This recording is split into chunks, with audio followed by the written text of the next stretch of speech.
Welcome to Burlap Teachers. Enjoy the video. You begin by getting into photo mode now, not later. Immediately hide the HUD and enable the grid so you see composition lines. This helps you place subjects. Next, set the resolution and aspect ratio, choose 16, 9 for widescreen or 3, 2 for prints, because framing rules depend on the frame. Once done, turn on basic post effects like depth of field. Make sure to keep them subtle, as heavy effects can mask detail and ruin sharpness. You now refine composition. Dolly the camera forward, orbit around the subject, and tilt to change perspective because small moves alter storytelling.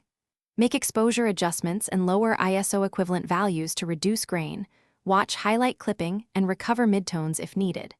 Then tweak depth of field and bokeh size to separate subject from background, larger bokeh for portraits, tighter DOF for detail shots. Once you see the desired balance, lock camera position before trying color or filter, changes so framing stays consistent. You finish by applying final color and contrast adjustments, but do them sparingly. Too much saturation defeats realism. Take several frames with slight exposure or DOF variations so you can pick the best later, and save a preset if you'll repeat the look. If you notice artifacts, jaggeds, or unexpected blur, reduce post effects first, then reset the camera position. If problems persist, exit and re-enter photo mode to clear glitches. One quick restart,